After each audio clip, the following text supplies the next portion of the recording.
بسم اللہ الرحمن الرحیم۔ کہ معزز دوستو السلام علیکم۔ بدر کی لڑائی رمضان المبارک 2 ہجری کی 17 تاریخ کو لڑی گئی۔ لڑائی سے پہلے پہلی رات جب کہ آسمان پر 17ویں کا چاند چمک رہا تھا، نبی اکرم صلی اللہ علیہ وسلم نے اللہ کے حضور گڑ گڑا کر دعائیں کی۔ آپ نماز سے فارغ ہو کر اپنے خیمے میں بیٹھ گئے اور اللہ کی نصرت کو آواز دی۔ وہ رات بھی تاریخ کی عجیب رات تھی۔ اہل ایمان عشاء کی نماز کے بعد نوافل، تلاوت، ذکر الہی اور دعا و مناجات میں مشغول تھے۔ کسی کی آواز میں لہن داؤدی کا جادو تھا تو کسی کی آواز ہچکی بن جانے سے لرزاں اور ترساں تھی۔ کوئی سرب و سجود تھا تو کوئی قیام میں کھڑا تھا۔ ہچکیاں بھی تھیں اور سسکیاں بھی، امید بھی تھی اور ایمان بھی۔ دوسری جانب اہل کفر کے خیموں میں اور ہی عالم تھا۔ ضیافتیں، بھنا ہوا گوشت، بادہ و جام، کہکے، اشعار، مزاح، کبر و غرور، خاندانی تفاخر، بہادری کے قصے اور نامعلوم کیا کیا خرافات۔ پیٹ بھر کر کھا چکے تو سراہیوں کے منہ کھل گئے۔ نرم و نازک تھرکتے ہوئے جسموں اور پائل کی جھنکار نے سب کو محصور کر دیا۔ رقص اور موسیقی اور قریش کی بہادری پر مشتمل رزمیہ ترانے اور گانے بجانے والیوں کے ہاتھوں اور آنکھوں کی حرکات و سکنات اور ان کے درمیان بہکے ہوئے نوجوانوں کا غلغپاڑا اور شور و ہنگامہ۔ دونوں جانب کے جنگجو ایک دوسرے سے کتنے مختلف تھے۔ چشم فلک یہ سب دیکھ رہی تھی اور گوش ارض یہ سب سن رہا تھا۔ آسمان کی بلندیوں پر چاند مشرق سے مغرب کی جانب رواں دواں تھا۔ صحرا میں چاندنی پھیلی ہوئی تھی، منظر بے حد دلربا تھا۔ چاند سر پر آیا، رات کا آدھا حصہ بیت چکا تھا۔ اب ہر جانب ہو کا عالم تھا۔ جنوب میں قریش کے خیموں میں تھرکتے ہوئے جسم تھک کر سو گئے۔ جام کو گردش دینے والے خراٹے لے رہے تھے۔ قالینوں پر جگہ جگہ بادہ ساغر اوندے بڑے تھے۔ اونٹ کا بھنا ہوا گوشت اور انگور کی نفیس شراب، اپنی طاقت کا غرور اور قریش کی عظمت اور نخوت کا نشہ، ان سب چیزوں نے اہل خیمہ کو مدہوش کر رکھا تھا۔ دوسری جانب ذرا فاصلے پر شمال میں فاقہ مستوں کے خیموں میں بھی رات بھر دعائیں کرنے والے عابدین تھک ہار کر سو گئے۔ دعائیں مانگی گئی، آنسو بہائے گئے اور اللہ کی رحمت اور نصرت کی امید پر پہلو فرش پر ٹکا دیے گئے۔ اب ہو کا عالم تھا۔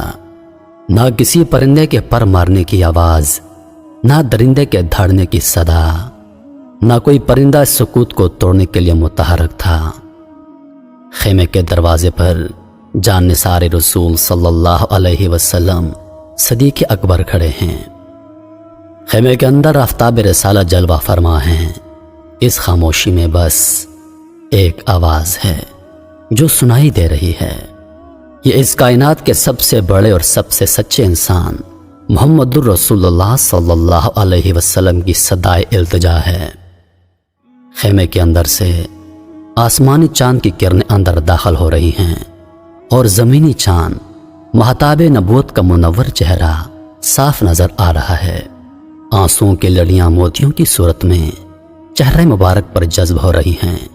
کندھے سے چادر بار بار گر پڑتی ہے، ہچکی بن گئی ہے۔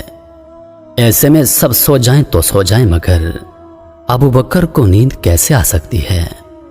وہ رات بھر سے کھڑے ہیں، چادر بار بار اٹھا کر شانہ مبارک پر رکھتے ہیں۔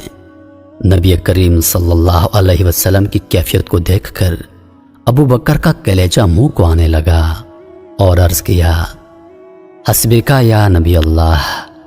این اسی لمحے سرور دو عالم صلی اللہ علیہ وسلم نے سر اٹھایا اور فرمایا، اے ابو بکر، خوشخبری سن لو۔ جبریل آئے کھڑے تھے، فرشتوں کی جماعت صفا بستہ حاضر تھی، وعدہ ربانی پورا ہو گیا تھا، دعائیں قبول ہو چکی تھیں۔ نبی کریم صلی اللہ علیہ وسلم کی دعاؤں کا تفصیلی ذکر حدیث کی کتابوں میں ملتا ہے۔ جب آپ دعا کر رہے تھے تو آنکھوں سے آنسو مسلسل بہہ رہے تھے، چادر کندھے سے بار بار نیچے گر جاتی۔ آپ نے اللہ تعالیٰ سے یوں دعا مانگی، اے اللہ، یہ قریش کے لوگ ہیں، اپنے تکبر اور غرور کے ساتھ آئے ہیں تاکہ تیرے رسول صلی اللہ علیہ وسلم کو جھوٹا ثابت کر دیں۔ اللہ، جس مدد کا تو نے مجھ سے وعدہ کیا تھا اب وہ آ جائے۔ اے اللہ، اگر یہ مٹھی بھر جماعت آج ہلاک ہو گئی تو قیامت تک تیرا نام لینے والا کوئی نہ ہوگا۔ اے اللہ، کل ان کفار کا کام تمام کر دے۔ ایک روایت میں ہے کہ آپ صلی اللہ علیہ وسلم نے اللہ پاک سے یوں دعا کی، اے اللہ، اس امت کا فرعون ابو جہل بچ کر نہ جائے۔ کچھ دوسرے سرداروں کے نام بھی ملتے ہیں جن کے قتل کی آپ صلی اللہ علیہ وسلم نے دعا مانگی تھی، ان میں سے ایک بھی بچ کر نہ جا سکا۔ نبی کریم صلی اللہ علیہ وسلم کی دعاؤں کے مجموعے حدیث کی مستند کتابوں میں ملتے ہیں۔ نبی کریم صلی اللہ علیہ وسلم کی دعائیں نہایت جامع، پرتاثیر اور اللہ کی رحمت کو جوش دلانے والی ہیں، مگر غزوہ بدر کی دعا کا رنگ ہی دوسرا ہے۔ اس موقع پر اجر و انکسار کا جو مجموعہ نظر آتا ہے وہ بھی اپنی مثال آپ ہے، مگر اس کے ساتھ ایک عجیب قسم کا احساس ہوتا ہے کہ آپ کو اپنے اللہ پر کس قدر مان ہے، اور کیوں نہ ہو، اپنا سب کچھ اس کے سامنے ڈھیر کر دیا تھا۔ اس کی رضا مطلوب تھی، اس کے کلمے کو سر بلند کرنا تھا، اس کے دین کو تمام دنیا پر غلبہ عطا کرنا تھا۔ یہ مٹھی بھر جماعت کے الفاظ خاص طور پر قابل غور ہیں۔ قریش کی نخوت طاقت کا تذکرہ بھی دعا میں ملتا ہے، اور اپنے ساتھیوں کی بے چارگی اور بے سر و سامانی کے اشارات بھی ملتے ہیں۔ نبی کریم صلی اللہ علیہ وسلم کا کل سرمایہ وہی تھا جو اپنے میدان میں لا کر پیش کر دیا تھا۔ یہ 313 نفوس کی پونجی تھی۔ آپ نے اپنے دامن میں جو ہیرے اور موتی جمع کیے تھے وہ سب یہی تھے۔ یہ تو جذبہ شہادت سے سرشار تھے، جان قربان کر دیتے، مگر ان کی شکست کا مطلب یہ تھا کہ اللہ کی عبادت کرنے والا زمین پر دوسرا کوئی نہ رہتا۔ سوچئے، دعا تو مدینہ منورہ میں بھی کی جا سکتی تھی۔ مسجد نبوی بدر کے میدان سے کہیں زیادہ بابرکت اور اللہ کو پسند ہے۔ یہ دعا عین میدان بدر میں کی گئی۔ رحمان کے بندے اور شیطان کے ساتھی ایک دوسرے کے مدے مقابل آ گئے۔ موت آنکھوں کے سامنے تھی۔ یہاں دعا کا فلسفہ بھی سمجھ میں آ گیا کہ پہلے اپنا سب کچھ نظر کے لیے پیش کر دو، پھر دعا کرو۔ اس شان سے جب دعا مانگی گئی تو در قبولیت کھلا، اور بظاہر ناممکن کو اللہ پاک نے ممکن کر دیا۔